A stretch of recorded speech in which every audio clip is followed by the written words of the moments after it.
Hello, everyone. This is Coach Mike Ronchetti. I'm excited to have a fellow business owner from Indiana with us today. It's my pleasure to welcome Barry LaBov to the show today. Hello, Barry. Hey, Mike, how are you doing?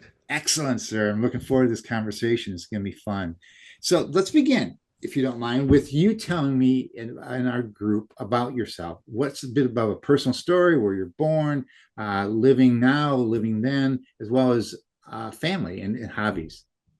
Real briefly, because I don't want to bore anybody, I'm from Philadelphia, Pennsylvania, originally lived most of my life in Fort Wayne, Indiana. Love Fort Wayne, still live there today.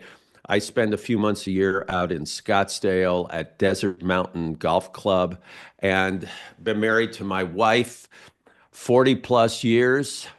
Carol is her name, and I have two children, Laura and Alan. Alan works in the business with me. I run a couple of businesses as a partner with my daughter.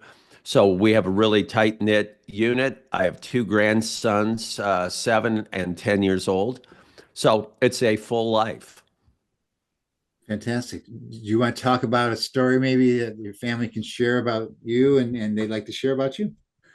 Well, I don't know if I want to share many stories about me, to be honest with you, but I was able to coach both my daughter and son when they were growing up in sports. And I'm not a great athlete.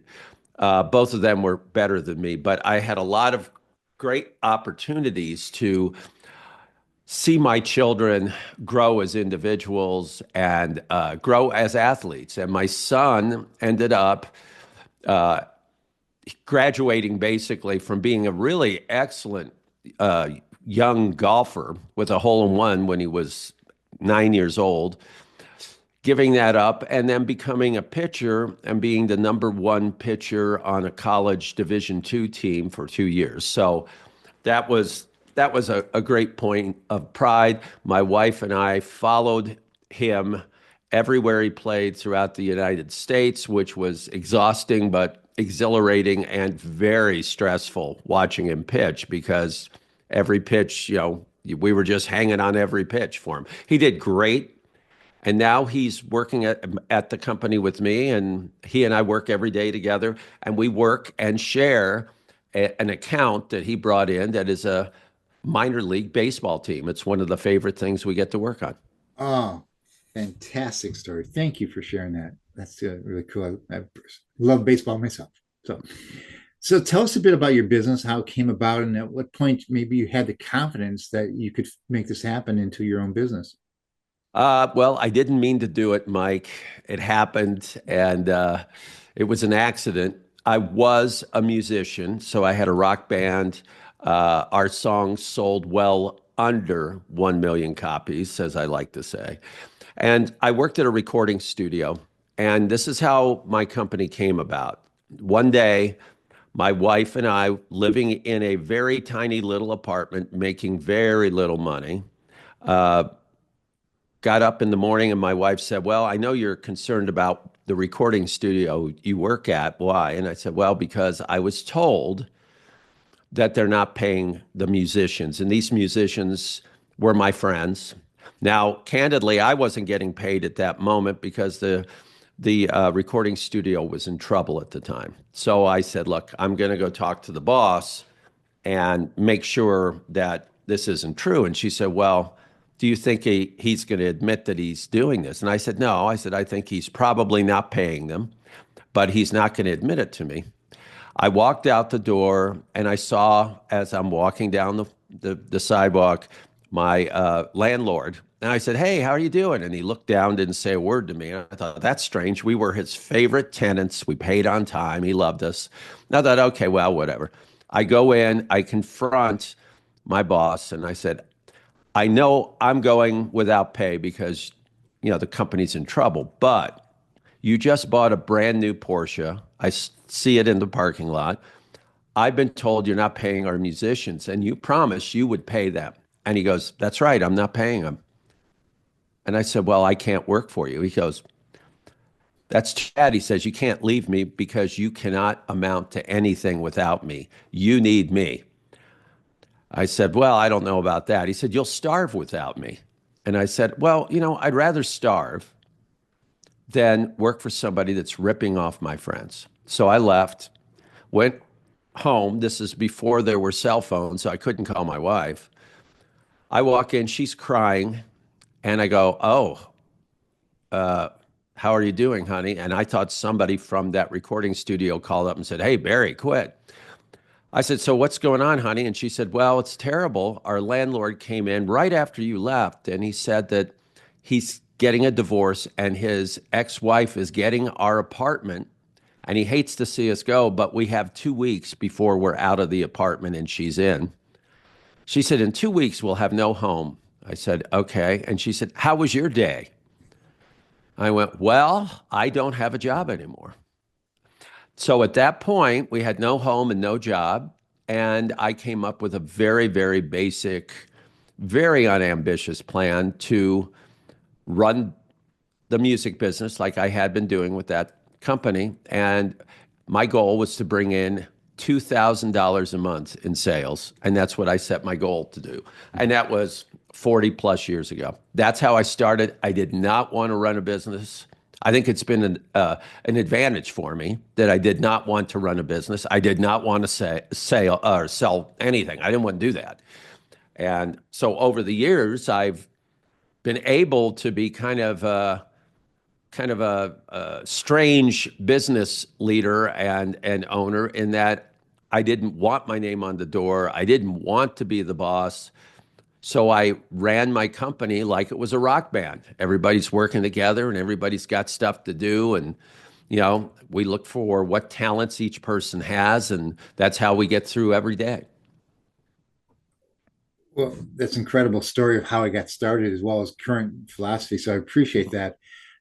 Now, so if some people want to learn more about your company, would they check out your website? Obviously, we're going to have a link of that on this LinkedIn situation here, as well as your LinkedIn information. Best place to get it. Is that true?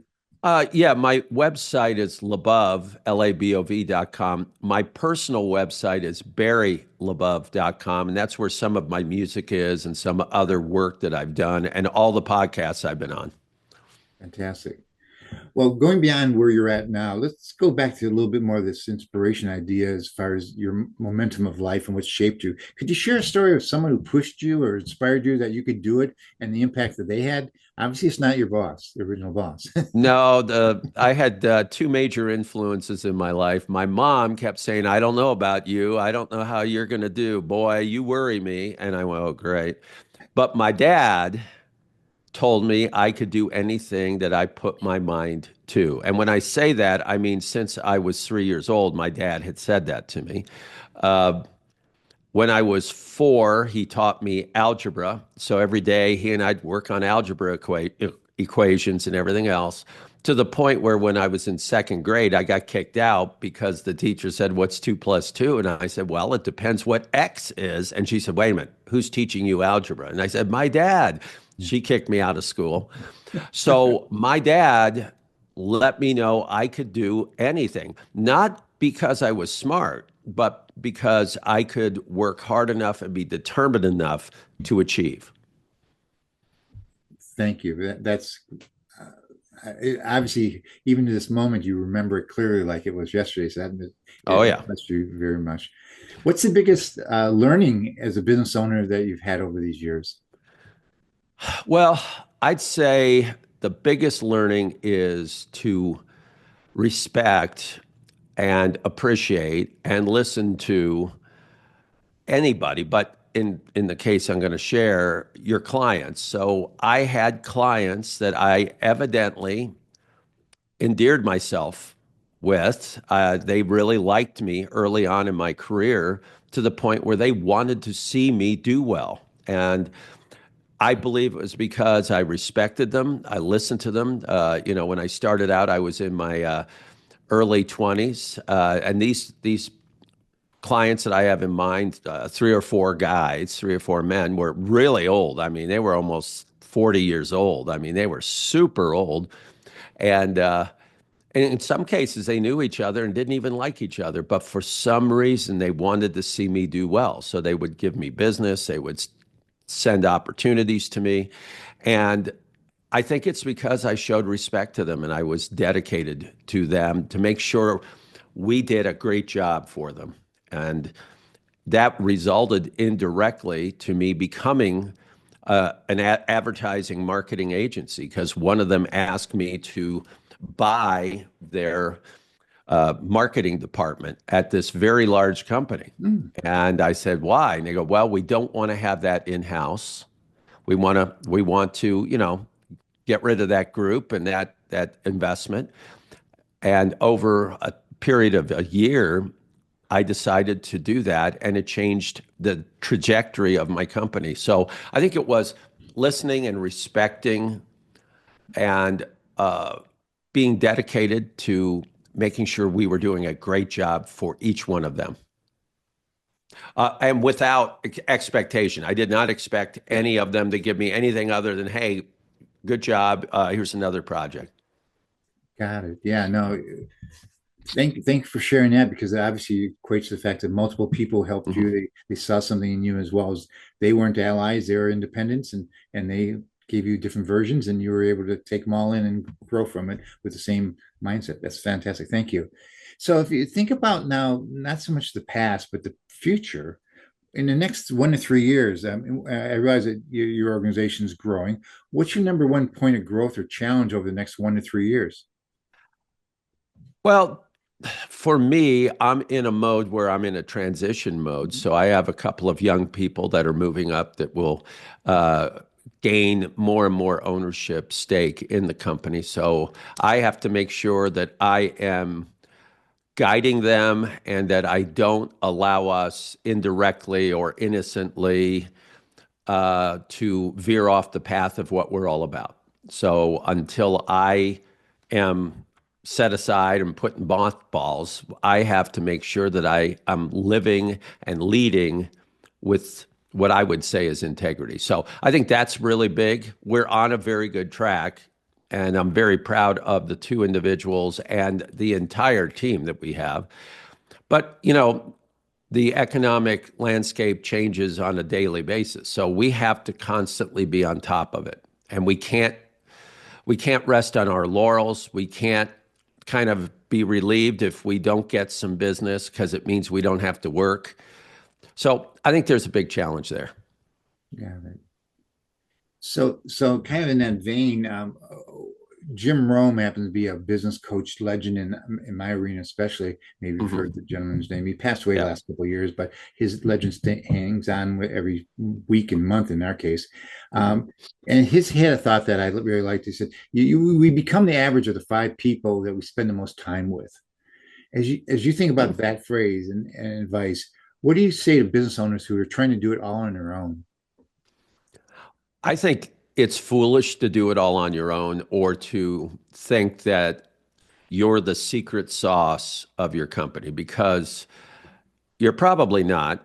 And if you're doing it all on your own and you are the secret sauce, you really don't have a very valuable company if you step aside or you get sick for 1 week or a month or a year. I believe that the answer is people.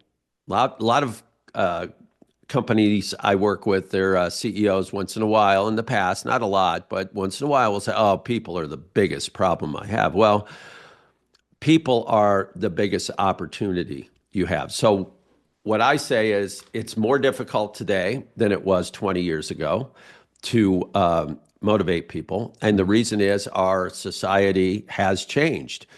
The average worker 20 years ago was putting in 45, 50 hours a week of work. And that was expected. It's just because that's how it happens. And a slacker would be maybe 45 hours a week, and a hard worker might be 60 or more. Well, today, that doesn't apply. Your hard worker, your valuable person may put in exactly 40.0. So your challenge is how do you inspire them to give their very best? Because they're not going to be hanging around on the weekends. They're not going to be there at 11 o'clock at night working on things. So you have to do a better job of organizing, guiding, and leading today than ever. So you can't do it on your own. It won't work. Thank you.